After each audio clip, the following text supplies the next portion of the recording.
مخکې میاشت کې یو خبر راوچته شوی وه چې د امامانو دپاره وي تنخواګانې مقرر شوې 25,000 روپۍ په پنجاب کې. نو هغه تنخواګانې چې وي په هغې باندې اکثر علماو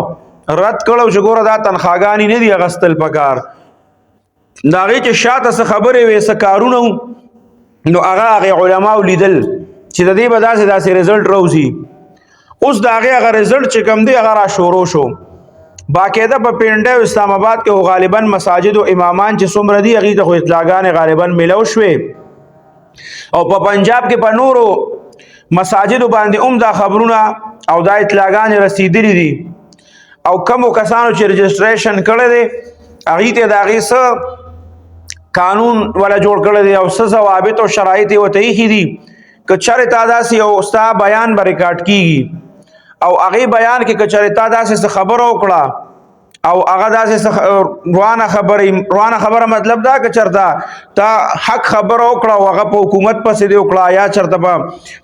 سرکاري ادارو پسې دې وکړه نو لومبې دا دی چې تاله به اول لږ غوندې زورنه درکوي نو تا ته به ووایي تنبیه به درله درکړي چې ګوره داسې خبرې بیا مه کوه. نو که چېرې بیا تا دوباره یې ونه کړه خو ټیک ده خو که تا چېرې بیا په 3 میاشتې کې دننه بیا تا دغه شان خبرې وکړې نو بیا به ډایرکټ په تا باندې جرمانه ولګي د هغه 25,000 روپو نه به ستا ماهانه 10,000 روپۍ جرمانه کټ کېږي. که هغه هم بیا ته په بل هفته کې یا بل هفته کې بل ځای کې چېرته دا بیان کوو او بیا ستا د خولې نه داسې څه الفاظ وختل او بیا تا چېرته دغه خلکو پسې حکومت پسې یا دې پسې خبرې وکړې نو بیا هغه ستا هغه تنخوا چې کومه ده هغه به مکمل بنده شي. مکمل به بنده شي او بیا بل اپشن پکې دا دی چې ستا به 3 میاشتې دا تنخوا بند دی. کله چې ته 3 میاشتې بیا داسې د هغې دغه مزاج مخالف خبرې ونه کړې نو هغې نه بعد چې کوم دی 3 میاشتې بعد به ستا هغه تنخوا بیا دوباره کولو شي کنې ستا دغه تنخوا به بند دی. نو دا یې څو کړو علماو چې به وي چې دا څومره امامان چې دي چې تنخواګانې ورکوي دا تړي او هغه خبره نن ثابت شو چې هغه علما چې دي هغه داسې کلک وتړل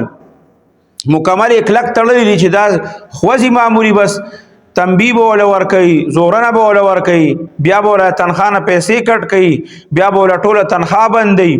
او حتی چې بیا به 2-3 میاشتې ورته ګوري څه پته لګي هغه 2-3 میاشتې بعد یې ورته هسې بانې ورته جوړه کړي او بیا وله مکمل بنده کړي.